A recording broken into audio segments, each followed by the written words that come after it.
All right, Republicans, here's your wake-up call. It is time to wake up. It is time to accept the reality that this is going to be a very tough midterm election, and the stakes are about as high as they can get for a midterm. Let's look at what's at stake before we get into the news of the shocking defeat last night in Florida. Here's what's at stake. If the Republicans lose control of the Senate, which is less likely, but still very, very possible, if the Republicans do lose control of the Senate, then the president's ability to get anyone confirmed, his ability to get any reconciliation bills passed, his ability to govern outside of executive order, which is fleeting and never lasts, becomes pretty much nil. The final 2 years of his presidency will be at best meaningless. Okay, that's the best case scenario. Of course, the worst case scenario is if Democrats take control of the House and the Senate, and then they start, of course, finding some excuse to impeach him once, twice, three times, however many times they need, with the possibility that, given the stakes, given what's happening in the United States, I would not put it as an impossibility that they might be able to actually achieve their goal of fully impeaching President Trump. Then, of course, there's the filibuster. Now, if the Senate is taken, if Democrats take control of the Senate, they will remove the filibuster, period. Done. The only possible chance that they would have, or that we would have, of them not removing the filibuster and thereby pretty much passing whatever they want to pass and forcing President Trump to veto constantly, would be if John Fetterman is the deciding vote. In other words, I don't think that he would necessarily, and he might, for all we know, he could just betray everything that he's done so far, which has been being the only lucid, the only non-radical Democrat in in the Senate. If they have a 52 to 48 majority, including, we'll say, 50 plus their two quote unquote independents that always vote with them, if they have a 52 to 48 majority, then Fetterman won't matter. Okay, so we will lose the filibuster unless, Lord willing, John Thune and the Republicans actually do it preemptively, which they absolutely positively should. That's a discussion for another day. But they will be passing bills left and right. These are bills that will be destructive for the United States of America. That's all there's to it. That's what's at stake, and that's not even taking into account what can and almost certainly would happen in the on the national level, or I'm sorry, on the state level, where there is exponentially more impact on our daily lives at the state and local level. I've said this before. I'll say it again for those who haven't been listening. If you want to know who's going to have the most impact on your life, it's not your congressman, it's not your senator, it's not even the president. The biggest impact on your life directly on a day-to-day basis happens at the city, county, and state level. It's your state legislators, it's your city councils, it's your mayors, it's your governors, it's your sheriffs, it's your district attorneys. Those people have a much more of an impact than whoever your congressperson is. They barely even remember where they're from half the time.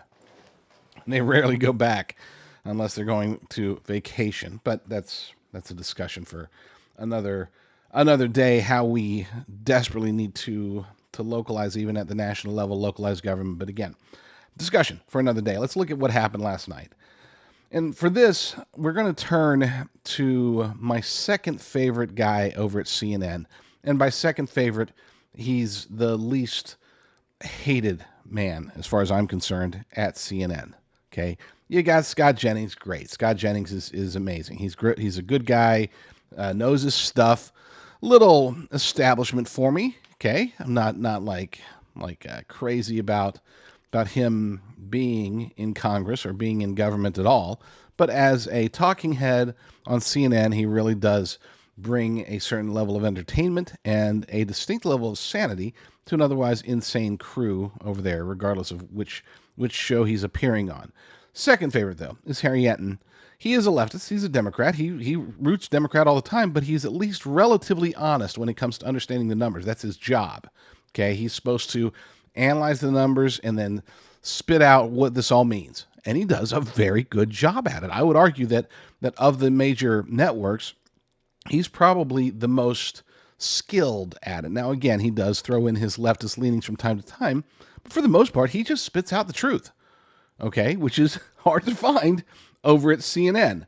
So again, I call him, I wouldn't even say he's least hated. Let's go ahead and say I kind of like the guy, okay? You know, it's he calls it how he sees it, even if that's against the Democrats. Unfortunately, last night, the results of the election were not against the Democrats. They were very much in favor of the Democrats, and it does not bode well for Republicans. Watch. Right, Trump won that district by 11 points, right? So she's saying she didn't talk about Trump. We just got some new numbers. All right, yes. let's show them up because I was looking at them. How much ahead, Lindsay? Okay, here we go. All right, so she's up 3 or 2.5. She's up. But look at the percentage of the vote. Wow. Yeah. 99% reporting. Yeah. That means very likely she is going to win in a district. Yep, 780 ahead. So, look, that's a tiny margin, but you can look at the votes, 99 in. This is looking very good for Emily Gregory right Correct, now. the Democrat. In a district that Donald Trump won by 11 points. That is a massive shift, right? That is a double-digit shift towards the Democrat if that result holds and we have most of the vote in.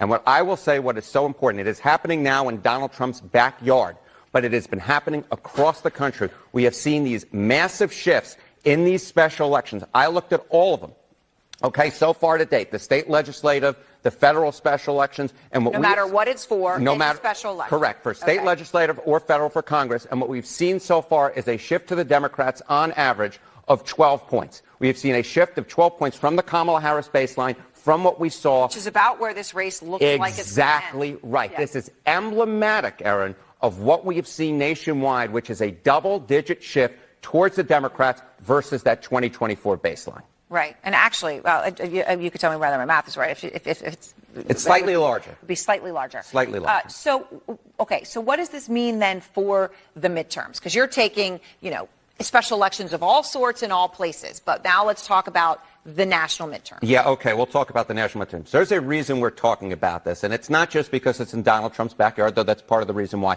It is because, historically speaking, special elections have forecasted what will happen in the midterm elections. I went all the way back, since I was in high school, back to the 2005-2006 cycle, and every single time that a party outperformed the presidential baseline in the next midterm election, what we saw was 5 out of 5 times, that party went on to win the U.S. House of Representatives. So what is happening right now in Mar-a-Lago is unlikely to stay in Mar-a-Lago. It is likely to expand nationwide and to expand in the midterm elections as well.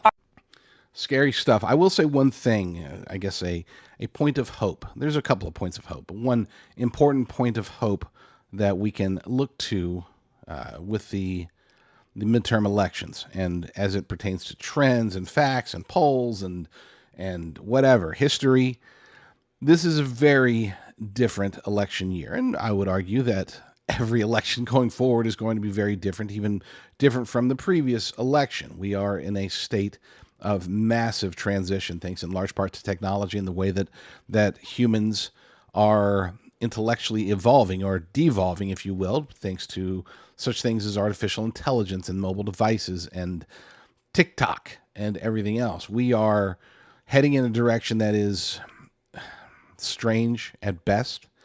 And yes, many of these people that have grown up with never knowing how to do pretty much anything outside of the digital world, never knowing how to not have the wealth of human knowledge at their fingertips, and now having an artificial intelligence chatbot or 2 or 3 or 5 that can pretty much tell them what to do, what to think at all times. And unfortunately, that's what's happening to so many of these people. And guess what? They're growing up and getting into voting age. So yes, elections are going to change.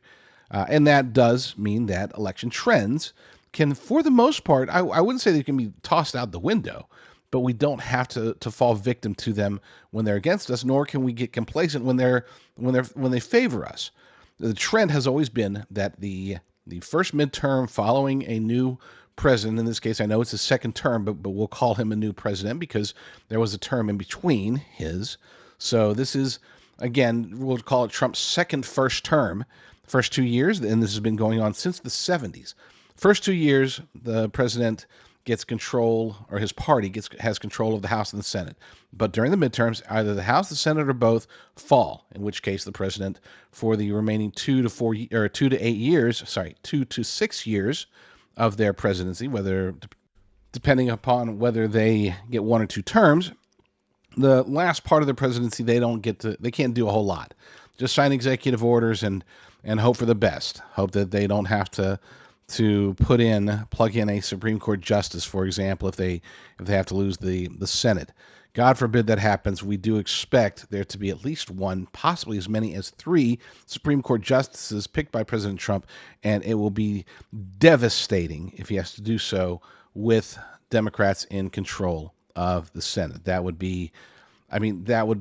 change the face of the United States of America. And I go back to what's at stake. We could talk about the filibuster. We could talk about bills. We could talk about vetoes. We could talk about all these various things, cabinet members, confirmations, U.S. attorneys. But by far, the most important potential devastation to the United States of America that could come from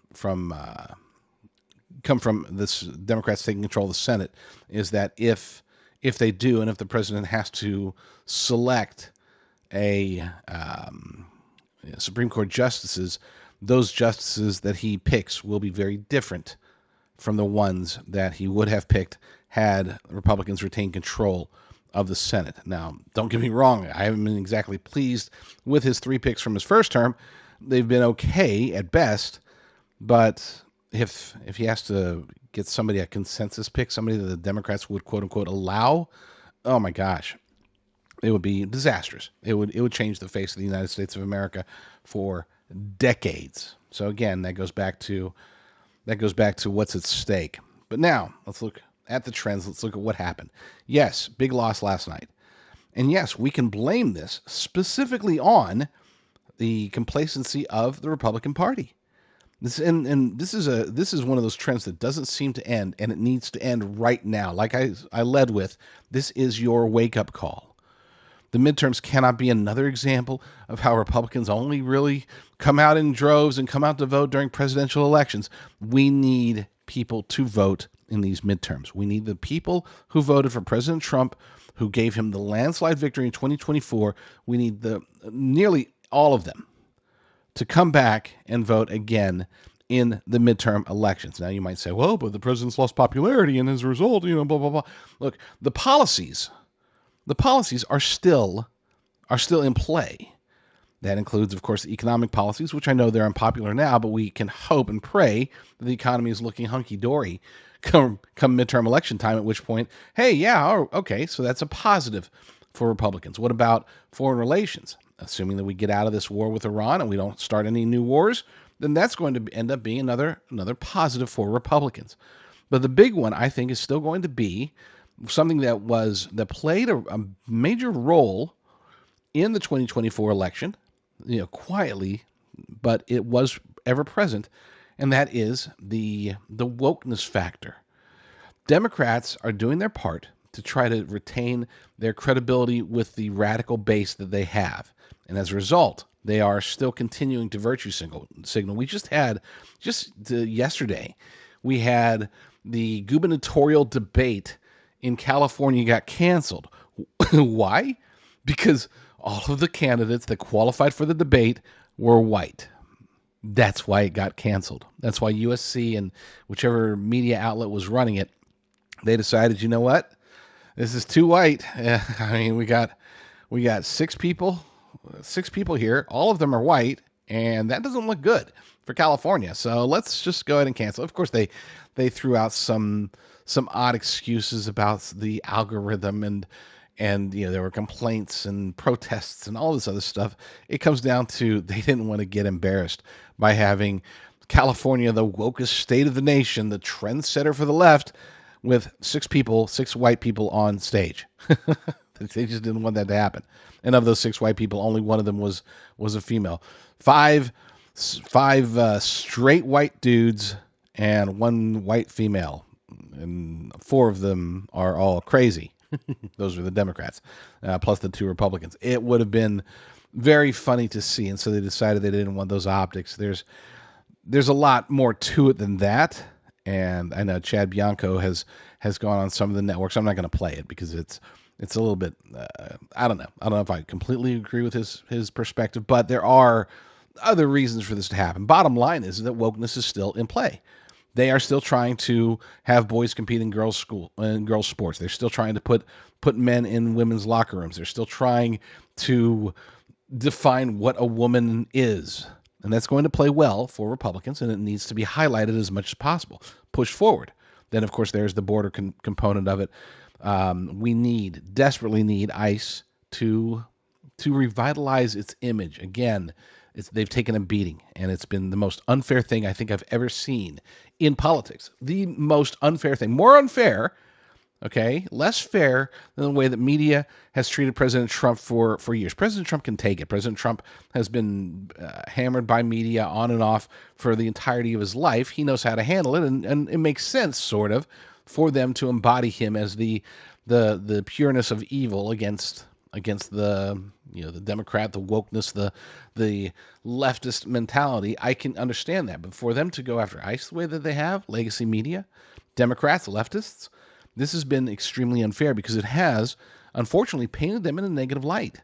Even many independents and some Republicans, they're like, yeah, we do want deportations because that is still very popular. A majority of Americans do want deportations of all illegal aliens, not just the criminals, not just the violent criminals, I should say. Not just the worst of the worst. They really want it to be wholesale. We understand as a people the problem that poses. Unfortunately, the other argument, the other side of this debate is that we want it to happen, but we want ICE to do things differently, and that plays to the Democrats' positioning that they want reforms. Unfortunately, the reforms that they want aren't common sense reforms. These are debilitating reforms. They want to neuter ICE completely. They want to make it to where ICE is deporting like literally nobody, and that's not tenable. That's not allowable. Unfortunately, again, all these unfortunate things. The Republicans have done a piss poor job of communicating that to the people. They keep going back to, well, we've got to, we need to get the things open and yada yada yada. We got to get TSA up and okay, that's great. But why don't you highlight why Democrats are holding America hostage? Now, they can say, but the counter argument there is the Democrats have thrown up bills that will open up TSA, that will pay Coast Guard and everybody else, all of DHS, except for ICE and CBP. Okay, well, that's not tenable either, and here's why. I haven't heard that. I haven't heard that from any Republicans at all. I'm sure somebody has said it. I don't watch all the news. I actually rarely watch the news at all. But I would have heard, had they been making that argument, I would have heard it through the various feeds that I get, and I have not heard that argument made. The argument here is that DHS as a whole needs to be funded, that ICE is part of DHS, and as a matter of fact, President Trump's idea of combining the DHS funding bill with Save America Act makes perfect, beautiful sense. I talked about this on the show yesterday. I'm not going to rehash it. But they do need to make that, the border and illegal aliens and deportations needs to be an issue. The economy, Lord willing, will be allowed to be an issue. Otherwise, if the economy is doing poorly, they're going to have to hide away from it. And here's the thing. If the economy is doing poorly, I don't think there's any messaging the Republicans could do that would save them in the midterms. But let's assume that the economy is doing far better than it is today. Let's assume that the government is open, that the Iran war is over, and then we can focus on the issues. And when we focus on the issues, we can get the messaging right. But we got to get the vote out. People say that all the time. This time, perhaps more so than any midterm in my lifetime, getting the vote out on the Republican side is more important than it has ever been. Because the passion for President Trump is what drove the 2024 midterms. The passion against Kamala Harris is what also helped to drive the 2024 presidential election landslide. We don't have those two things in the midterms. And President Trump does need to come out there and hammer this point home on a daily basis that the last half of his second term will be completely different if Democrats take control. It will be very bad for the United States of America. He needs to come up with the best ways to say that, and multiple ways. Don't just repeat the same thing over and over again. Say it 15 different ways if you have to, but keep saying it. Keep making Americans aware of what's at stake here, because this really is about the future of this nation. I'm not being hyperbolic when I say that. I'm not being a Chicken Little when I say that things will be very different and bad if Republicans don't win the midterms. And by win, I want to see our majorities in the House and Senate go up. We cannot be, I'm less concerned about the House, by the way, but I am more concerned, if we can just retain control of the House, I'll accept it. But in the Senate, we do need to increase our majority. Can we possibly get to 60? No, I don't think so. That would be crazy if we got rid of the filibuster and then got to 60 anyway. That would be like insane. But let's assume that we can't get to 60, but can we get to 55? I think we could. I really do think we could. It all comes down to getting the vote out, stopping voter fraud, okay, getting the Save, this is all, by the way, I forgot to mention, this is all contingent on getting the Save America Act passed. Without it, we're going to have a uphill battle. It's the same uphill battle we've been fighting for years, of course, but I would much rather not have to fight uphill while also fighting the midterm trends and the everything else, the low voter turnout for Republicans. All of these things are challenges, but they would be exacerbated greatly if we don't get the Save America Act passed. So John Thune has to do his job. President Trump has to do his job, but we have a job to do as well, and that is to get the vote out. The greatest trick the devil ever pulled was convincing the world he didn't exist. Whether you've been a prepper for a long time, or maybe you're just getting started, you're just looking around and thinking how crazy it is. We usually cover the basics. You get your food, you get your water, you get your ammunition. Don't forget your ammo. You get your battery chargers, solar battery chargers, or whatever. But a lot of times I think people will forget their meds. Okay, whether it's chronic meds, antibiotics, I think a lot of people don't even realize that you can stock up on that stuff. They go to the doctor, they go to the pharmacy, and the pharmacist said, oh, here's your 2-month supply or whatever. Well, you can actually stock up on a lot of these meds by going to jdrucker.com/meds. You'll talk to the good folks over at Jace Medical. They can get you a 12-month supply of certain prescription drugs. They can get you emergency meds, all sorts of good stuff, things that you may or may not need, but it's always good to have it on hand, because I guarantee you, even if you don't think you need it today, you might need it in the future. jdrucker.com/meds. I'm a firm believer that the worlds of conspiracy theories and Bible prophecy are going to collide. They're in the process of colliding as we speak. And that's to say that those of us who believe in certain conspiracy theories, maybe not the fringe stuff, maybe not the crazier stuff, but the ones that, well, sort of make sense, that even if we are not necessarily Bible-believing Christians, that we're going to start to become more so, and vice versa. I would argue that many Bible-believing Christians who have ignored conspiracy theories for, well, however long they've lived, they will become more open to them, especially as they start diving into Bible prophecy. That's where I think the conjunction happens. Once we start seeing these conspiracies meld into what the Bible tells us is going to happen during the end times, all of a sudden it's like, oh, okay, so they were actually onto something when they were talking about the central bank digital currencies being a pathway through which to have a one world economy, for example. The Bible believers will be like, hey, yeah, this sort of ties in with what prophecy says. And the conspiracy theorists will be like, oh, crap, you mean the Bible talked about this already?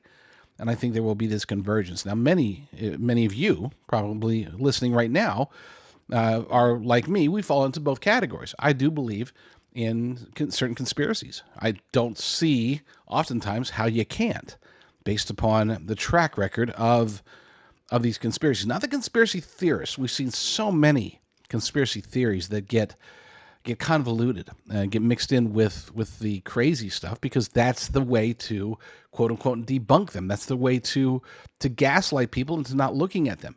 You take a legitimate conspiracy theory and then you throw in some crazy stuff so that people who are out there maybe starting to get skeptical about a certain topic, well, they start looking into it and they start seeing these crazies out there that are saying, "Oh no, it's not just bad mRNA. It's actually you're injecting straight up snake venom into your blood, into your veins, and whatever."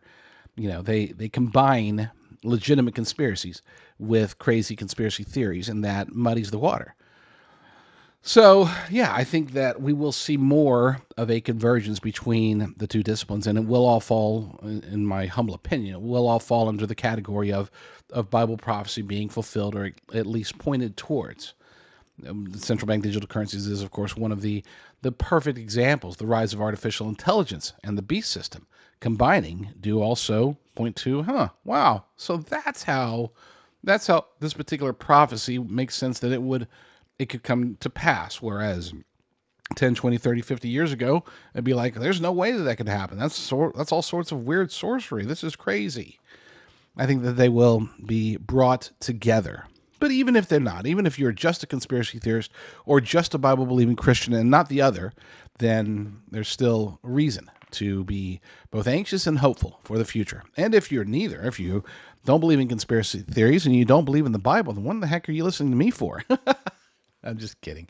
You can listen. I hope you do listen. I hope that you learn something. We have an article over at basedunderground.com titled Globalists Weaponize AI Against Conspiracy Theorists While Fulfilling End Times Deceptions. Perfect segue into today's topic. This month, the World Economic Forum dropped yet another stark warning. Advanced AI and synthetic media are fueling a, quote, systemic global crisis of disinformation that threatens to destabilize democracies worldwide. According to the WEF's own writers, technologies like social media, online chat, and artificial intelligence now allow opportunistic actors to target people with manipulative narratives designed to stir fear, anxiety, and anger. And we've seen this from the left. We've seen it from the globalists. We've seen it from pretty much all of the foul actors out there who are opposed to the Bible, opposed to America, opposed to sovereignty, individual rights, and just good old-fashioned personal responsibility. They like to gaslight. They like to deflect, right? When the WEF says, "Oh my gosh, we have to worry about disinformation," they're right. But what they're calling disinformation is actually oftentimes the correct information. And they are the ones that are spreading the disinformation. You see how that works? Democrats do this all the time. They say, "Oh my gosh, the president, look at what the Republicans are doing, keeping the TSA closed." It's like, what? No, you guys are the ones that stopped funding DHS. You blocked the funding of DHS. You are literally the reason why TSA is not being funded. But by golly, they're like, "No, we actually put out a bill, that would have funded the TSA." Now, granted, we won't tell you that this bill was dumb in that it separates out TSA funding from DHS, but our Trump-hating fans and supporters, they'll believe us. They'll say, "Oh my gosh, the Republicans are making the lines long at airports. They won't pay those poor TSA agents." That's how it works, folks. And that's what the World Economic Forum is doing as well. Their Global Risk Report 2026 ranks mis- and disinformation among top short-term global risks, right alongside geoeconomic confrontation and societal polarization. It remains a severe threat across both 2- and 10-year horizons, allegedly catalyzing or worsening nearly every other risk on their list. In other words, they think that, or not they think, they know this isn't true, but they're pretending like it's true. They say that this misinformation, disinformation, and combined with everything that's happening in the world today is what's going to make everything else worse. And again, they're not inaccurate. They're not directly lying. As far as the cause and the results, they're just lying about who's the source. They, the globalists, are the source of the misinformation and the disinformation, and one can argue that they're also the source of the geoeconomic confrontations and societal polarization that's happening in the world today. I don't think that's a stretch.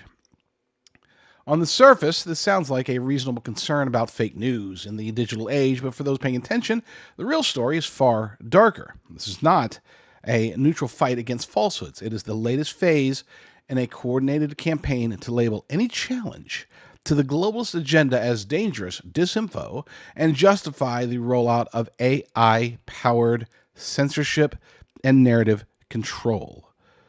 The biggest challenge for AI is not what a lot of people think. A lot of people are scared of like a what's it called, a Terminator version of, where AI becomes self-aware and goes crazy and starts killing people, and makes humans their enemy. That's not the biggest risk. I'm not saying it's not possible, by the way. I'm saying that that's not the biggest risk of AI. The biggest risk of AI is not that it's going to break, it's that it's going to work. And it's going to work on behalf of those who have control over it. Yes, it will be able to find what the globalists consider to be misinformation or disinformation. It will be able to censor those of us who are trying to spread the truth. And that's just the tip of the iceberg. There's so much more that AI can do today and will continue to get better at doing tomorrow that should be of grave concern. And again, it's not that it will break, it's that it will work. Work on behalf of the bad guys. Globalist institutions have spent years framing skepticism towards central bank digital currencies, digital IDs, climate lockdown, endless wars, and experimental policies as conspiracy theory. Now they are supercharging the effort with artificial intelligence. Recent discussions even explore using AI chatbots to directly, quote-unquote, debunk and reduce belief in conspiracy theories, with studies claiming durable reductions in such beliefs after conversations with large language models. In other words, ChatGPT or Claude or whoever is going to convince you, using facts and knowledge, that this conspiracy theory or that conspiracy theory just isn't real. Now, of course, these will be conspiracy theories that pertain to the AI masters, so to speak, the people that are trying to protect themselves, protect their agenda, protect their satanic path forward. And that's why AI will be very useful in this regard. The message is clear. Question the official narrative on anything, from election integrity to pandemic policy to the rapid consolidation of power in unelected bodies like the WEF and the UN, and you are not a concerned citizen exercising discernment. You are a threat that must be corrected, preferably by AI, before human moderators even have to get involved. They don't want to get their own hands dirty. That's the other thing, is that AI gives them the ability to hide behind something. It's like, oh, no, the AI picked you out for execution, not us. I chuckle, not because it's funny, but I guess in a way it is. This weaponization of AI serves a dual purpose. First, it discredits legitimate opposition by lumping it in with genuine fringe nonsense.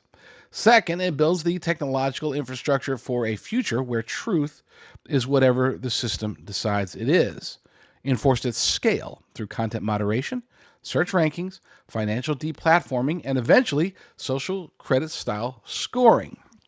In other words, people like me who've already experienced 3 or 4 of those various forms of censorship and silencing. It's going to go beyond censorship, by the way, folks. It's going to get to the point to where these voices out there trying to share the truth, trying to warn the people, trying to ignite the people towards action, that we are going to be fully silenced, not just censored, not just deplatformed, not just demonetized.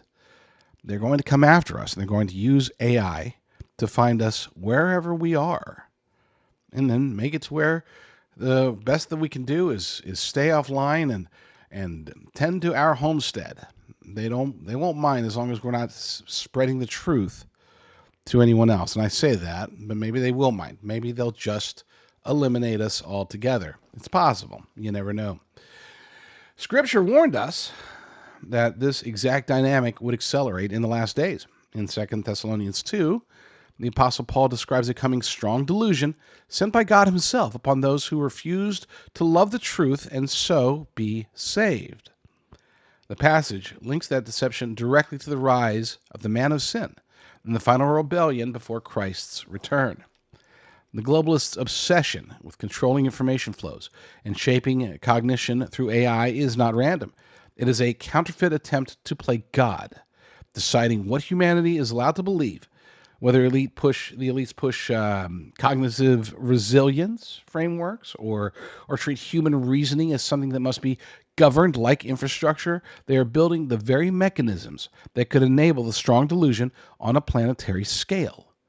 We've often wondered, we've seen examples of the various delusions that were promoted by God. For example, God put it on Pharaoh's heart. He hardened his heart and made it to where Pharaoh would not let Moses' people go. And then when he finally did, he hardened his heart one last time to go and try to gather the Hebrews back up. That's an example. Now that's with a single authoritative ruler, one who has complete control. I mean, if he ordered his men to do almost anything short of death or perhaps killing their own children, they would have done it because he was supreme. Well, that type of obligation to supreme power doesn't really exist anymore in the world outside of, say, North Korea and to some extent Iran, even though that obviously has been decimated quite a bit. There are still choices, even in communist China, even in Russia or Ukraine or crazy, authoritarian places like London. There are still choices that can be made. And of course, we all have choices here in the United States. So it's going to take more than just a decree from a single person in order to push this forward. They are going to have to utilize, or I should say, employ a certain degree of either accepted compliance or desired compliance. They won't be able to have as much forced compliance as what would be necessary for this great delusion to work. In other words, the use of AI can make it to where the descriptions of certain events in the Bible become a heck of a lot easier to appreciate. Jesus himself warned in Matthew 24 that deception will be a primary sign of the end times, with false Christs and false prophets arising to mislead even the elect if possible. Paul told Timothy that in the latter times some would depart from the faith, giving heed to seducing spirits and doctrines of devils.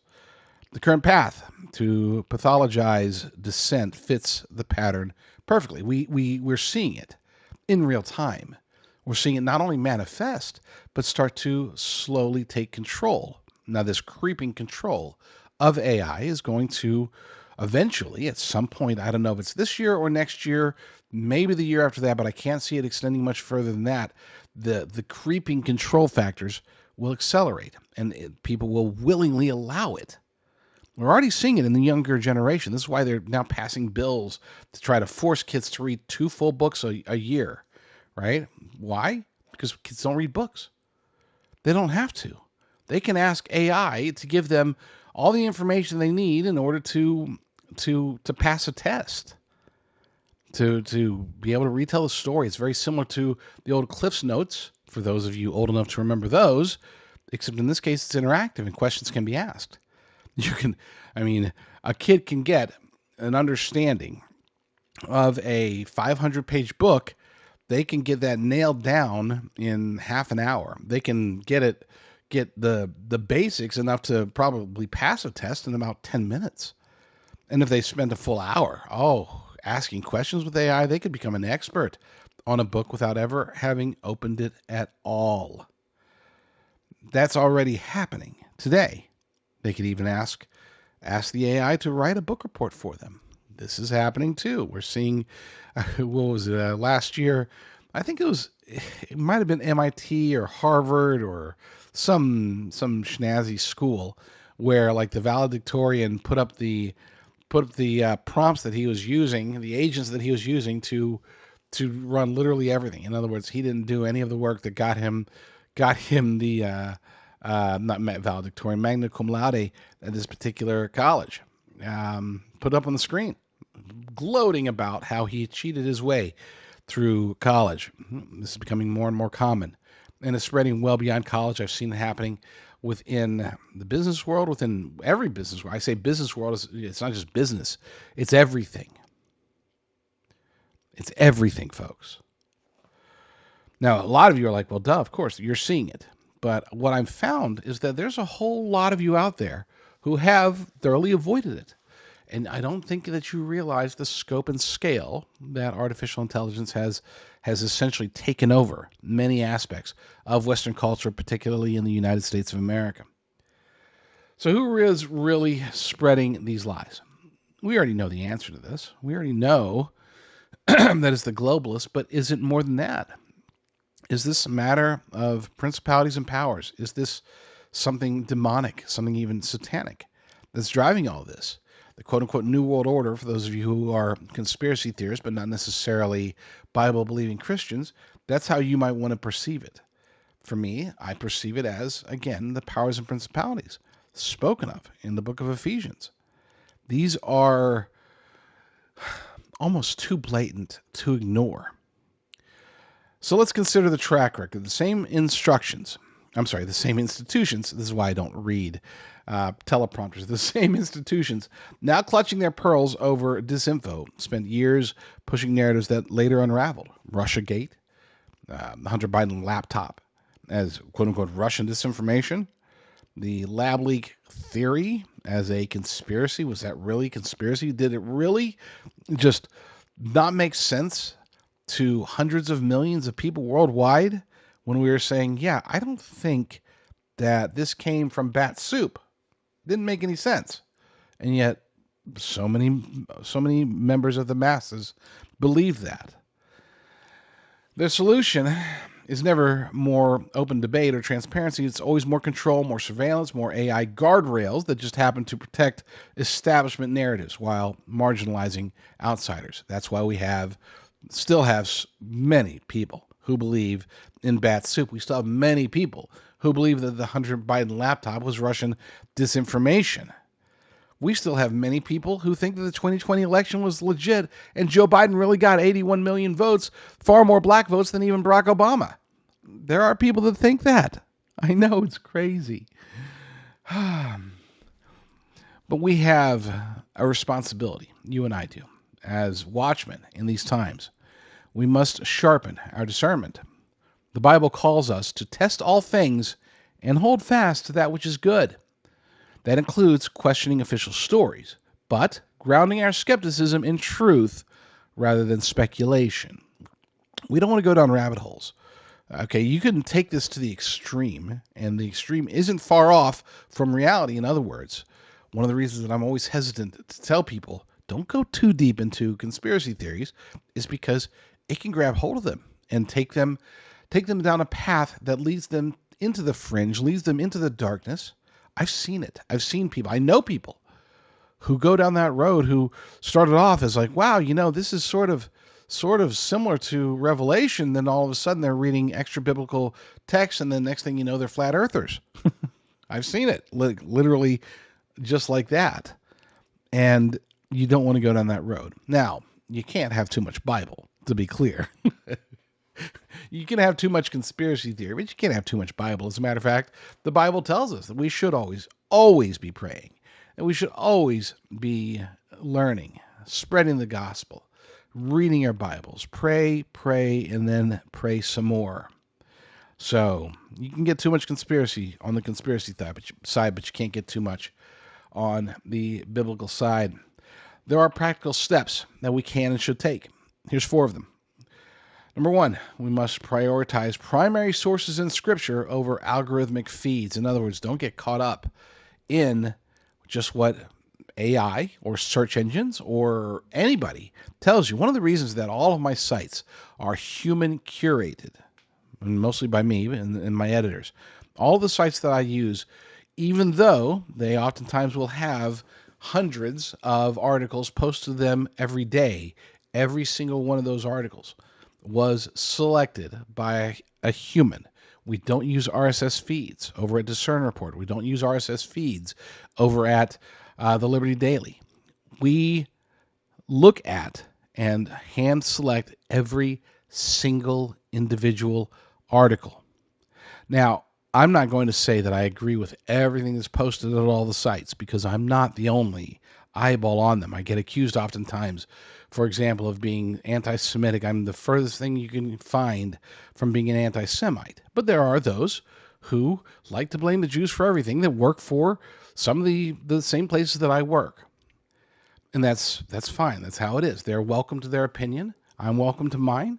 We agree on everything else about 90% of the time. So what's the point of going after that 10%? Nevertheless, I still get the accusations. I don't read the comments sometimes in Rumble anymore, because it's like, oh, there's J.D. Rucker, the raging anti-Semite Nazi guy. It's like, no, that's not me. That's whatever. But the point is that you don't let algorithms try to guide you down a particular path. I'm not saying don't use AI. I use AI every single day, but I refuse to allow AI to speak for me. I refuse to allow AI to guide me beyond what I directly ask it to guide me towards. So, for example, I will ask it to help me find Bible verses on a particular topic. I won't ask it to help me to comprehend those Bible verses. For that, I will turn to human beings and I will pray and I will use my own understanding, because it's not that AI is going to be wrong all the time. It'll be right 98% of the time on topics such as that. But guess what that 2% is? That 2% where it's wrong is often very wrong. I've seen sermons written by allegedly by pastors where I can tell they were written by AI, because there will be something in the middle of the sermon that's just bald-faced wrong. It's a lie. But a misunderstanding from the AI, or perhaps an intentional re-rendering by the AI, is what causes the discrepancy from the truth. You can't risk that. So yeah, I will ask AI to, find me Bible verses pertaining to this topic. And then I will read those Bible verses. And if I have any questions about those Bible verses, I will refer to human authors over the decades, over the centuries, who have written on this particular topic or that particular topic. I won't let the algorithm, whether it's AI or anything else, to guide any of my direct decisions. Number two, we can and should be building parallel economies and communities less dependent on big tech. I've said many times I'm a humongous fan of localization. That is the key. That is the key to our future. If we are to have one here in the United States of America, beyond, through and into the end times, then it won't be because of the strength and power of the federal government. It will be because of pockets of like-minded, community-driven people. I'm not saying communists. I'm saying community-driven. In other words, people that are wanting to help their neighbors, their direct neighbors. And yes, there may be networks of these that can help to maintain stronger variations of larger community settings. Some would call that a city or a county or a state even. But we can't rely on the current infrastructure, not in the long term. And we have to be ready for if and when that changes. So having parallel economies through bartering, having localization where you know who your ranchers are. I'm literally going today, okay? Today, I will be going to the farmer's market out here near where we live. It's always on Wednesdays. I will be going there with my wife and my youngest, and we will be buying from local farmers. And I will try to get their cards and get their names and try to talk to any of the new ones that I don't recognize and see what we can figure out, see who's close by. Those are the type of connections that are going to make sense. It's not going to be an email that I send them or a contact form on their website. It's going to be looking at them eye to eye, shaking their hand, and finding out where they are and saying, hey, trying to get a feel for where they stand biblically, where they stand in understanding the worldview.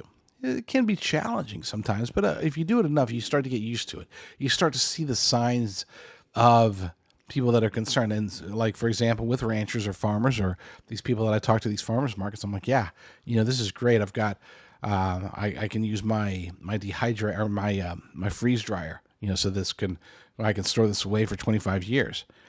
And that's sort of like, puffing your chest saying, hey, I'm a prepper, which could lead to me being a conspiracy theorist.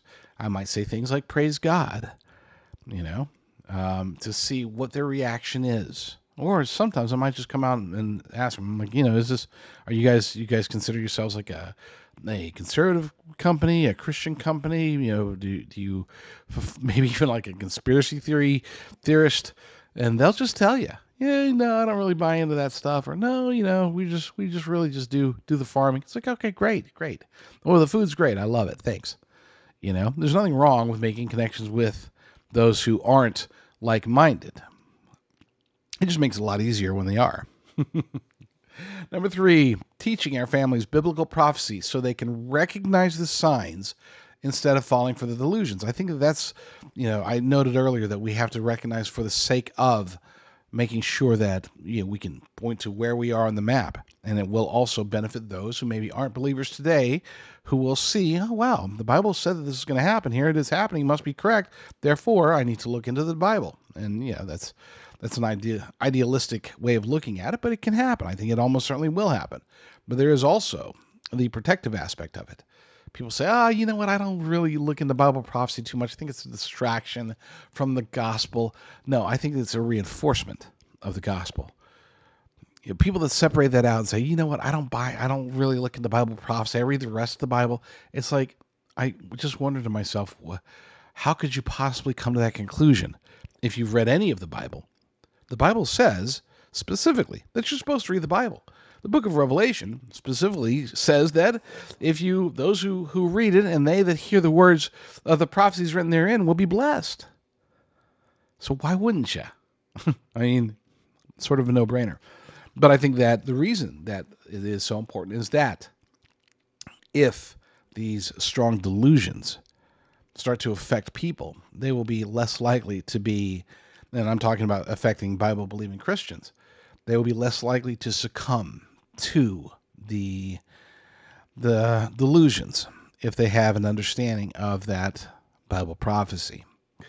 And then number 4, speaking truth boldly while rejecting fear-based emotional manipulation from any side. And that's including from our side, my side. Okay? Just because I feel as if I always speak the truth on these shows, that doesn't mean that you have to necessarily agree with everything I say. We do have to speak boldly. We have to reject those who promote ideas that are negative. And that does include those in the Bible-believing world as well as those in the conspiracy theory world. I mean, no, I'm not going to go too much deeper into that. That's going to take us into a very long show. But I will take note of that right now. And I will remember to do a show on speaking boldly and rejecting fear-based emotional manipulation from any side. The great disinfo war is not coming, it is here. The globalists are not merely reacting to AI risks, they are harnessing AI to enforce their vision of the future, one where resistance is preemptively labeled and neutralized. Yet the ultimate victory is already written. Strong delusion may ensnare those who hate the truth, but for those who love it, the return of the King draws near. Stay awake, stay anchored in the Word. The deception grows darker, but so does the light of Christ in those who refuse to bow to the emerging system. Those of you who are Bible-believing Christians and you don't buy into or you don't get involved with the conspiracy theory side, no worries, okay? No worries whatsoever.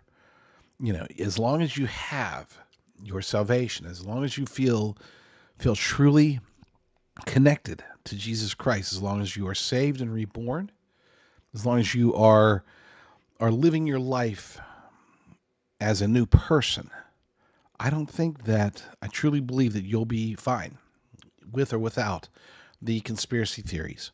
For those of you who maybe have more concerns, maybe the conspiracy theories will help you understand and appreciate just how right the Bible is. Now, on the other side, though, if you are, say you're a conspiracy theorist, but you don't believe in the Bible, I would strongly recommend rethinking that position, reading your Bible, coming to the conclusion based upon what is clearly written in there. And I mean, it can't be more crystal clear that these times that we're in, whether this is the end time or a precursor to the end time, it fits too perfectly for you to not acknowledge this.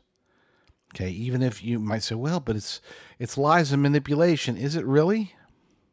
You might say, oh, but the Quran says this and yada, yada, yada. Does it really? It doesn't. The only true writing on the end times comes from the Bible itself. And if you have any questions about that, any concerns, if you have any doubts, there are people that you can consult, and you can definitely feel free to ask me. I'm not an expert on anything. I like to dive into a whole bunch of stuff, right? But that doesn't make me an expert. But I'm willing to talk to you about these things as best as I can. You can always reach out to me directly by going to jdrucker.com/talk. That's jdrucker.com/talk. That comes directly to me. It doesn't get filtered. It doesn't get sent through some algorithm. It doesn't get sent through some assistant. I read those. I read all of them. I don't respond to all of them, but I do read them all. And so send your questions or thoughts that way. And be sure to subscribe to our Substack. This particular Substack is basedunderground.substack.com. You'll get, probably 3 or 4, maybe 5 emails max in a week, all attached to either shows or other articles that can benefit you from both a conspiracy theory perspective as well as from a biblical perspective. God bless you all. Okay, let's run. It seems like just about every conservative podcaster, show host, whatever, in today's podcastosphere has a gold sponsor of some sort. And the unfortunate reality is the vast majority of these gold sponsors will push what's called numismatic coins. The reason they do this, they push these quote-unquote collectible coins, is because they can charge extremely high margins on them. We're talking 10%, 20%, 30%, 40%, 50%, or higher. As hard as it is to believe, that's why they're so focused on these collectibles, because they can build a false value into the price and get people to buy them, to roll over their IRA or whatever. I work with a company that specializes in just straight up bullions, rounds, the stuff that you take it, you weigh it, you see what the price of gold or silver is, and that's how much it's worth. It's not about, oh my gosh, look at this picture of this whatever, whoever, somebody, something on the front. Oh, this is so great. This is amazing. It's going to be worth so much more than just your average silver round, which is what my guy likes to promote. Check him out. His name is Ira. He's a stud, and you can learn more from him by going to advisorbullion.com. That's advisor, BULLION, advisorbullion.com, or easy to remember, jdrucker.com/gold. That's probably the easiest way to do it. jdrucker.com/gold. Ira will walk you through. If you want to just pay cash, you just want to wire a few $1,000s and get it shipped discreetly to your door, and so you can put it in your safe, awesome. If you want to have a rollover or whatever for your retirement account, awesome. Ira can help you with all of that stuff. So check him out. Go to jdrucker.com/gold and get the real stuff. If we do enter at any point in the near future a crap hits the fan situation, an apocalypse, we'll call it. I'm not talking about, just standard emergencies like a fire or power outages or hurricanes, natural disasters, or anything that could take us out for days or even a week or two. I'm talking about major, massive, societal meltdown, that type of crap hitting the fan. If it were to happen, there's a lot of regret that's going to come, especially assuming that in such a scenario, the internet is down. People will no longer be able to, especially Americans, will no longer be able to just say, "Oh, okay, cool, we can do this, or we can do that, or we can learn how to forage, or how to dress a wound, or whatever." Right?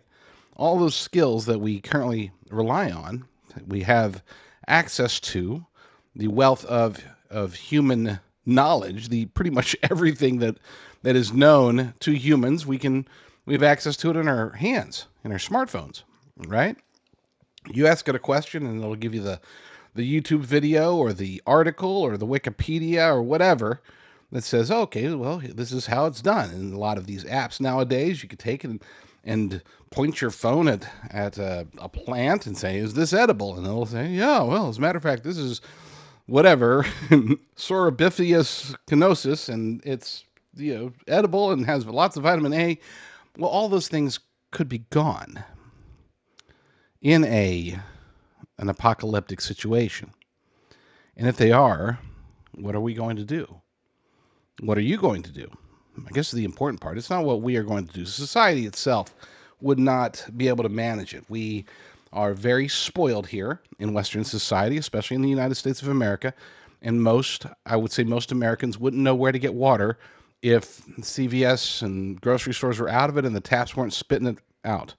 Couldn't tell you where the closest body of water is that has fresh water for drinking. Couldn't tell you how to fix that. And I'm not trying to. This isn't. Oh, you guys all suck. This isn't about beating you up or anybody up. This is about making you aware that acquiring knowledge today is extraordinarily important. That gathering knowledge, not just acquiring as far as, oh, you got to learn these new skills. There is also the need for we'll call it off the grid. I like to call it analog information and data. For example, maps, books that show which plants are edible and which ones are not, books on foraging. Little physical books showing us how to do basic first aid, advanced first aid. These are the types of things we should be accumulating if you are in the mindset that at some point in the future, there is a chance, and even if it's a low chance, let's say there's a 5% chance, right, that in our lifetimes, sometime in the near future, we could experience such an apocalyptic change in America. If you think that's the case, then it does behoove us to start learning skills. And here's the thing. It's not like this is going to be wasted. A lot of these you can treat as enjoyable hobbies. I mean, stop and think about, are you fully enjoying yourself when you're watching Netflix? Okay. And if you are, even if you're enjoying yourself, are you acquiring any knowledge that can be of use? And the answer, most of the time is no. Granted, there's documentaries on the various streaming platforms. Most of them are garbage, but some of them are okay. I'm not saying that it doesn't make us smarter, but most of the programming that's on there is designed to make us sit there and absorb and talk about it, text about it on our phones while we're watching. It's just a huge distraction. And if you're spending time with these distractions, wouldn't it make sense to spend time learning stuff? And again, both acquiring as well as collecting information, acquiring skills, or at least getting the materials that are necessary for you to learn those skills in the future. And again, noting that this is all with the assumption that smartphones and internet and apps and all that stuff will be basically useless at some point. Now, I don't want to be a fear monger, a chicken little. I don't want to sit here and say, "Oh, it's going to happen." Again, if it's a 5% chance, it's a 5% chance. It's 1 in 20. That's a pretty darn considering what we spend our time on every day. Why not invest some of it into learning things that could benefit you in the future? Learning how to change your oil. For example, we have a comprehensive article over at discern.tv that goes into detail about a lot of this stuff. Yeah, and it's called Skills That All Preppers Should Be Learning Today Before Something Devastating Happens. It's a pretty comprehensive article. And I was actually going to read portions of it, but I think that the best approach I determined was to go ahead and use technology, but use artificial intelligence to go ahead and discuss the article out loud verbally in ways that I cannot. I'm great at commentary. I'm not very good when it comes to reading things out loud. This is why I was never destined to be a news anchor. I'm sure I could learn if I really wanted to, but by golly, I'm not a teleprompter guy. I generally speak with my eyes closed. I know that sounds weird, but one of the reasons I like to do audio podcasts is because I can close my eyes and just talk directly to you, the audience. And I do, by the way, picture with my eyes closed. I do picture speaking to an audience. I did spend a good chunk of my professional career speaking before audiences, and that's where I'm most comfortable. So, talking to a microphone as if it's me talking to an audience in front of me, that's my jelly roll, I guess you could say. Reading an article, reading a teleprompter, reading a script, that ain't for me. So that's the beauty of having artificial intelligence that can do all of that stuff for you. So here is, pay attention. There's some really good stuff in here. Here is the data based upon this article, the information, and then after it's done, I'll be back to wrap things up with you. There is a peculiar arrogance embedded in modern American life. The assumption that the lights will always come back on, that the pharmacy will always be stocked, that the grocery store shelves will always be full, and that a repairman is only a Google search away. We have outsourced virtually every competency our grandparents possessed to a complex web of systems, services, and supply chains that most of us couldn't begin to explain, let alone sustain. We have become, in the precise and damning sense of the word, helpless. Not by nature, but by design, by the seductive convenience of modernity. And modernity is fragile. The 2021 Texas winter storm didn't care that millions of people had no idea how to survive without electricity. A prolonged cyber attack on the power grid wouldn't pause for anyone who assumed their water would always run hot. A pandemic, an economic collapse, an EMP event, a cascading infrastructure failure. These are not fever dreams of paranoid hermits. They are documented historical patterns playing out on new stages. What separates the person who endures from the one who perishes in those moments is rarely gear alone. It is knowledge. It is skill. It is the capacity to act when every familiar support system has gone dark. The internet is the greatest library in the history of human civilization. You can learn to suture a wound, identify edible plants, tan a hide, build a solar generator, or speak Morse code, all for free right now. But that library depends on the same infrastructure you're trying to learn to live without. The window to acquire these skills, using the tools that make them easiest to learn, may be shorter than any of us would like to admit. What follows is not a hobbyist's checklist. It is a serious reckoning with what it means to be genuinely self-sufficient in a world that could, without much warning at all, stop providing for you. Of all the comforts modernity has given us, none is more deeply assumed than pharmaceutical medicine. We take pills for blood pressure, for infection, for pain, for anxiety, often without the slightest understanding of what alternatives existed before the corner CVS. Should those supply chains fracture, a routine infection could become a death sentence for those who haven't prepared accordingly. This is where herbal and natural medicine stops being a quaint hobby and becomes a survival discipline. For centuries before synthetic pharmaceuticals, human beings managed illness through plant medicine, and much of what they used has since been validated by modern research. Garlic, Allium sativum, has well-documented antimicrobial properties. Yarrow, Achillea millefolium, has been used for millennia to staunch bleeding and reduce fever. Elderberry, Sambucus nigra, has demonstrated antiviral properties in clinical studies. Plantain leaf, the common weed you've probably been pulling out of your lawn, draws out infection and speeds wound healing.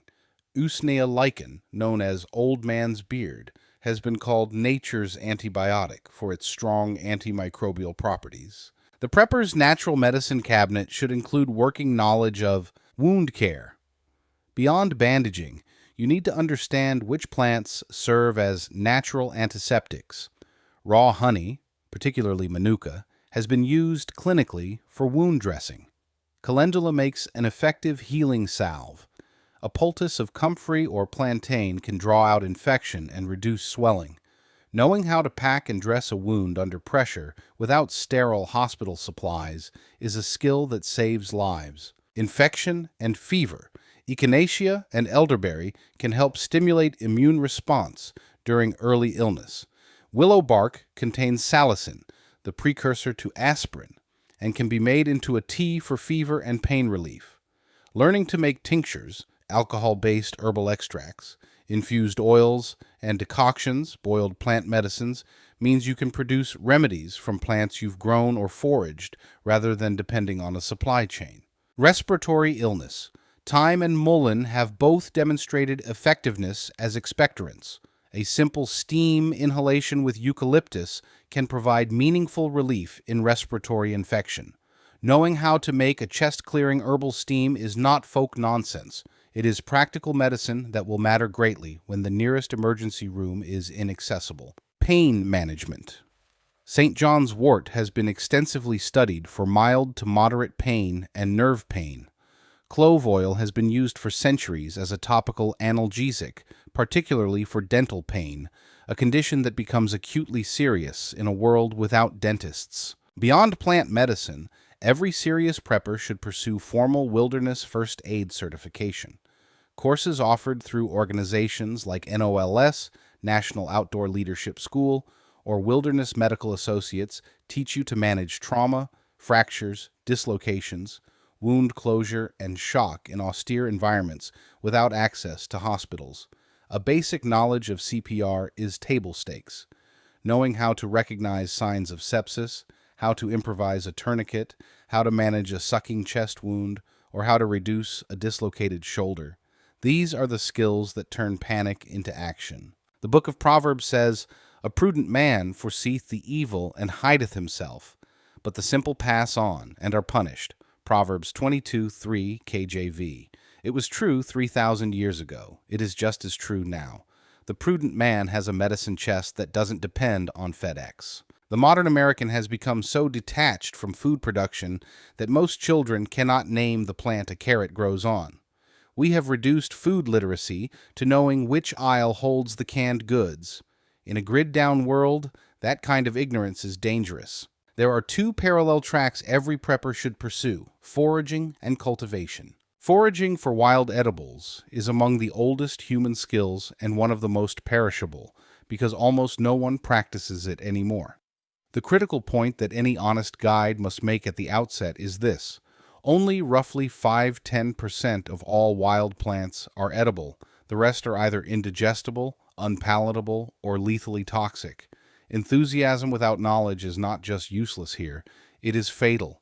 Elderberries and water hemlock can look similar to the untrained eye, and water hemlock is among the most violently toxic plants in North America. That said, once learned, foraging transforms the landscape around you from inert scenery into a living pantry. Dandelions, despised by every suburban HOA, are entirely edible from root to flower and are rich in vitamins A, C, and K. Cattails, found near virtually any body of fresh water, have been called the supermarket of the swamp because every part of the plant, root, shoot, pollen head, is edible depending on the season. Wild garlic mustard, wood sorrel, lamb's quarter, stinging nettles, once blanched, wild ramps, acorns, leached of tannins, and a vast variety of berries and nuts offer nutritional sustenance to those who know what they're looking at. The proper way to learn foraging is not by reading a single article or downloading an app. It is by going out with an experienced forager, plant by plant, in your specific bioregion, and building identification knowledge through repeated, confirmed observation. Purchase a high-quality regional field guide. The Peterson Field Guides series and the Regional Medicinal Plants series, Northeast, Southeast, Midwest, are excellent resources. Learn the edible plants in your county before you need to rely on them. Know their toxic lookalikes. Know which parts are edible and which are not. Know which require cooking and which can be eaten raw. Gardening and food production are the longer game. A kitchen garden that produces tomatoes and zucchini in the summer is a start. But survival gardening demands more. Understanding how to save seeds, crucial since hybrid seeds don't reproduce true to type, how to extend growing seasons, how to compost and maintain soil fertility without synthetic fertilizers, and how to grow calorie-dense staples like beans, squash, potatoes, and corn alongside nutritionally rich greens and herbs. Learn your USDA hardiness zone, know your last frost date, know which crops can be stored through winter without electricity. Root cellaring is its own discipline and an extraordinarily valuable one. Hunting, fishing, and trapping round out the protein column. A hunting license is cheap. The skill it licenses is priceless. More preppers should be learning to track game, read wildlife sign, field dress, and butcher large animals, and preserve meat through smoking, salting, and curing, without refrigeration. Fishing remains one of the most calorie-efficient forms of wild food procurement available. Learning to set fish traps and snares for small game multiplies your capacity for food acquisition dramatically, particularly when you cannot afford to expend all your energy on active pursuit. Food preservation is the bridge between abundance and survival. Our ancestors understood this intuitively. They canned, fermented, smoked, dried, and pickled not as a hobby, but as a necessity. Water bath canning and pressure canning are learnable skills with a modest upfront investment in equipment.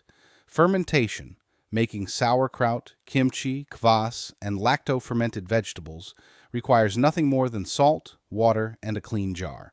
Dehydrating food for long-term storage extends shelf life dramatically. Learning to smoke and salt meat preserves protein when you have a surplus and no refrigeration. These are not lost arts. They are just temporarily unfashionable. A human being can survive roughly 3 weeks without food. Without clean water, you have 3 days, and they will be miserable ones. This makes water procurement and purification the single most non-negotiable skill set in any prepper's repertoire. Municipal water supply depends on electricity for pumping and treatment. When the grid goes down, so does reliable municipal water, often within hours. Every prepper should understand multiple methods of water purification. Boiling, the most reliable, kills virtually all pathogens. Chemical treatment with iodine or chlorine tablets. Mechanical filtration. Gravity filters like the Berkey are excellent for base camp use. The Life Straw and Sawyer Squeeze for personal portable use. And UV purification, effective but battery dependent. Beyond purification, water sourcing is its own discipline. Rainwater harvesting, setting up barrels under roof downspouts, is legal in most states and provides a meaningful supplement. Knowing where every natural water source within a 10-mile radius of your home is located is basic operational awareness. Understanding how to read terrain to find water, look for vegetation, valleys, drainage patterns, is more advanced but learnable. Understanding how to dig a seep well or how to extract water from vegetation in dry conditions is the outer edge of the skill set and worth knowing. In the economy that follows civilization's disruption, the person who can fix things will be among the wealthiest people alive. The person who can only consume them will be desperate. Consider how completely we have abandoned the mechanical arts. The average American cannot change their own oil, replace a broken window pane, wire a light switch, fix a leaking pipe, or sharpen a handsaw. We call someone. We order it on Amazon. We let the warranty handle it. All of those options disappear the moment the infrastructure that supports them goes dark. Basic automotive mechanics is a starting point. Understanding how an internal combustion engine works, how to do a tune-up, replace belts and hoses, fix a flat, diagnose basic electrical problems, and maintain a fuel system could mean the difference between mobility and being stranded. In a prolonged crisis, older vehicles, those without complex computerized systems, will be more valuable than newer ones because they can be repaired with hand tools by someone who knows what they're doing. Carpentry and basic construction become essential when you need to repair or fortify shelter. Knowing how to frame a wall, install a door, patch a roof, build raised garden beds, or construct a root cellar is not just practical, it is leverage. The person with these skills will be in demand in any community trying to rebuild. Plumbing and electrical basics, understanding how your home's water supply and drainage system works, how to shut off water at the main, how to replace a fixture, how to wire a simple circuit or install solar panels, make you capable of maintaining a habitable home without calling a professional. Blacksmithing and metalworking are longer-term skills that reward serious investment. The ability to fabricate and repair tools from raw steel is, in a truly extended collapse scenario, foundational to any community's capacity to function. Sewing and textile repair seem mundane until you consider that in a world without manufactured clothing supply chains, the person who can make and repair garments from raw material, or even just mend what exists, provides an extraordinarily valuable service. Learning to sew buttons, patch tiers, reinforce seams, and eventually construct basic garments by hand is not optional in a prolonged crisis. Gunsmithing basics deserve mention here as well. Firearms are the prepper's primary tool of defense and a critical hunting implement. Understanding basic cleaning, maintenance, jam clearing, and common repairs, and for the advanced hand-loading your own ammunition, is the difference between a weapon that functions reliably and a club. It would be easy in a long article on practical skills to breeze past what every wilderness survival instructor knows are the true fundamentals. They deserve serious attention. Firecraft is more complex than it appears. Starting a fire with a Bic lighter is trivially easy. Starting one in wet conditions, at high altitude, without modern fire-starting tools, using materials you have gathered from your environment, that requires practice. Every prepper should be proficient with a ferrocerium rod, should understand the principles of tinder preparation, fire lay construction, and fire management for both cooking and warmth.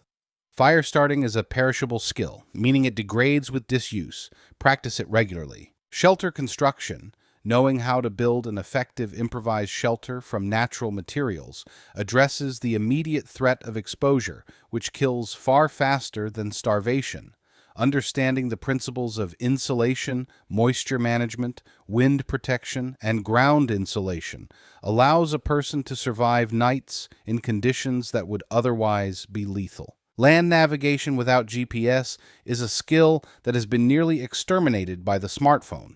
The GPS signal can be jammed, can fail, can run out of battery.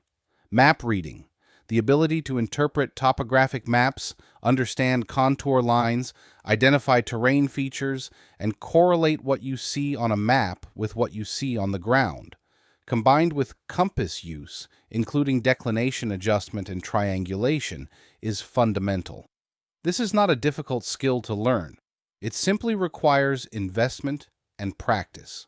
Navigating by the stars, celestial navigation, is a deeper skill that requires more study, but provides complete independence from any manufactured technology. In a communications blackout, information is power, and the person with a working radio that can send and receive across distance holds enormous community value.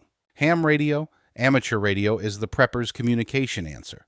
With over 750,000 licensed operators in the United States and 6 million worldwide, the amateur radio network is genuinely robust, and the equipment is increasingly affordable and capable.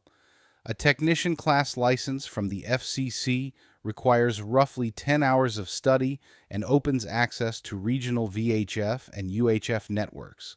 A general class license opens HF, shortwave frequencies, and enables communication over continental distances, the ability to reach operators hundreds or thousands of miles away without any internet or cellular infrastructure.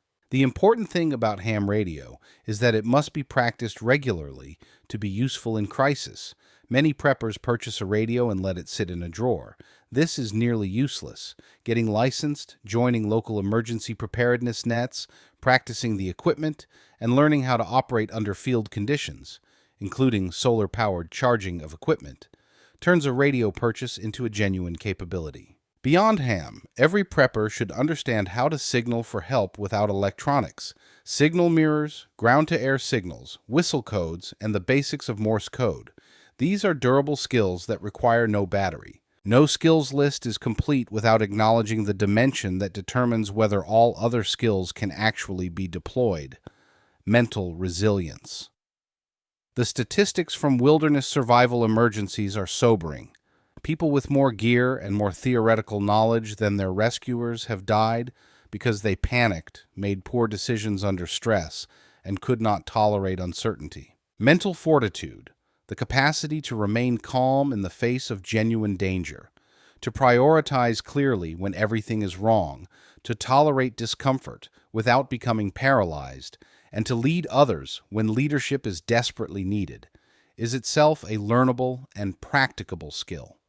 Meditation, deliberate exposure to discomfort, cold showers, fasting, difficult physical training, scenario planning and mental rehearsal, and the cultivation of what military psychologists call stress inoculation. These are not soft concerns. They are the operating system on which every other skill runs. Community is equally critical. The lone wolf prepper is a Hollywood invention. Real resilience in crisis has always been communal. Know your neighbors. Build relationships with people who have complementary skills. Understand how to negotiate, de-escalate conflict, and maintain social cohesion under pressure. The ability to build and maintain trust in a community that must cooperate to survive is itself one of the most valuable skills on this entire list. We live in an extraordinary moment. Every skill described in this article can be learned through free YouTube videos, downloadable PDFs, online courses, and community workshops. Right now, today. The knowledge of centuries has been digitized and made accessible. The herbs our great-grandmothers used, the construction techniques that built this civilization, the navigation methods that opened continents, all of it is available for the learning. That window is only open because the grid is still running. This is the irony the casual observer misses. The very technology that might one day fail us is, right now, the most powerful tool we have for preparing to live without it. Every hour spent learning to start a fire from friction, to identify plantain and yarrow and elderberry in the field, to suture a wound, to read a topographic map, to operate a ham radio, to preserve a harvest, every one of those hours is an investment that cannot be repossessed, cannot be jammed, cannot be taken down by a cyber attack. Skills live in the body and the mind. They do not require a signal. The American tradition of self-reliance, the frontier ethic that shaped this nation's character, was never just philosophy. It was practice. It was the daily engagement with the real world that produced competent, capable, adaptive human beings. The Progressive Project has spent a century building systems that replace that competence with dependence. The irony is exquisite. The more we have been taught to trust the experts, the systems, the government agencies, the supply chains, the more catastrophically helpless we become when any of those fail. The old wisdom is not obsolete. It is waiting, and the time to retrieve it is now, while the internet still works, while the courses are still accessible, while the seeds can still be ordered online and delivered to your door. Lay up wisdom as a man lays up provisions, before the storm, not during it. Go to the ant, thou sluggard, counseled Solomon. Consider her ways, and be wise, which having no guide, overseer, or ruler, provideth her meat in the summer, and gathereth her food in the harvest. Proverbs 6:6-8, KJV. The ant does not wait to see the storm. It works while the season is good. So should we. I like how we pulled from Proverbs and it doesn't say it right. It's funny because this is the first time that, the first couple of times that I used AI to read portions of an article. I had I had listened all the way through, and it was pretty flawless, right? This time I caught, what, 4 or 5 different AI AI problems. Wounded. You got to heal your wounds, stuff like that. Proverbs 6:6-8. No, that was Proverbs 6, as in chapter 6, verses 6-8, was how that should have been understood. Anyway, not horrible, and much better, by the way. I guarantee you, far better than if I had tried to read all of that directly myself. Not fear mongering here, like I keep saying. It's just if you stop and think about it, if you think about it logically, if you pray through it, I think that you'll come to the conclusion that your time can be better spent learning skills that you can use in the future, skills that even if there's no apocalypse in our lifetime, right? Even if things are just hunky dory or things are whatever, having these skills, this still benefits you. There are still advantages to learning to do certain things like changing your oil. So I just consider how much time you spend doing things that are completely non-productive. Try to replace some, if not all, of that time doing things that are productive, such as learning and acquiring skills and knowledge. And it doesn't even just have to be about the apocalypse, okay? I mean, this is general. In general, we should be using the time that we're given here on this planet to advance the gospel first and foremost, to educate ourselves, reading the Bible, praying as much as possible, and then if we need quote unquote free time, then let that be doing something again productive. Learning the difference between elderberries and whatever that other I don't remember, some kind of poisonous berry that looks like an elderberry. I don't want to eat the poisonous berry, so I want to figure out which berry is which. That's my that's my new jelly roll. There we go. So good stuff there. Be sure, if you like this podcast, if you like these articles, be sure to subscribe. It's free. Subscribe over at lateprepper.substack.com. That's my newsletter. I put out 2, 3, 4 a week, and they're just very straightforward. Just, hey, this is what to do. If you're late to the prepper game, this is what you can do to survive. And even if you're an experienced prepper, it's still good. I mean, there's still great information in there.